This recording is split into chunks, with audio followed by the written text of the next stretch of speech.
In today's video, I am going to teach you how to use free Notion Finance Tracker templates. Start by going to Notion and opening the Getting Started page.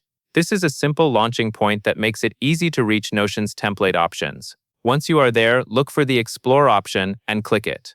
Explore is where Notion highlights templates and the marketplace, so it is the quickest route when you want a ready-made finance tracker. After you enter the marketplace area, click into the search field and type your keyword.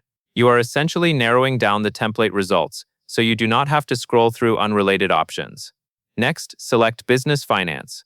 This helps you filter toward templates designed for money management, budgeting, and tracking cash flow. From the Finance category page, you will see filtering controls near the top. Click the highlighted filter area, then click it again as needed to open the full set of options. Now choose Free.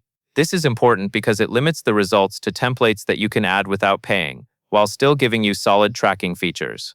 Once Free is selected, click the highlighted area to apply the filter and refresh the results. Then find and click the template named Finance Tracker. This opens the templates listing page, where you can preview what is included before adding it to your own workspace. On the template page, click Add. Notion will prompt you to choose a destination workspace. Select your workspace from the list, then confirm the selection in the highlighted confirmation area. You may see your workspace name appear in more than one place during this process. Just keep selecting your intended workspace until Notion finishes adding the template. After that, click See Template to open it. Inside the template, click into the main Finance Tracker page to view the dashboard. Then open the Setup document and take a moment to read it.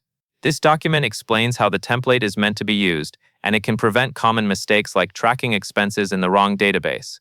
When you are ready, return to the Finance Tracker page. From here, you can explore the different sections by clicking through the tabs and pages provided. Accounts, monthly expense, categories, monthly expenses, subscriptions, income/refunds, and credit card payments. Each area is organized for a specific type of financial entry, so keeping your information in the right section will make your totals and summaries more accurate. That covers everything you need to know.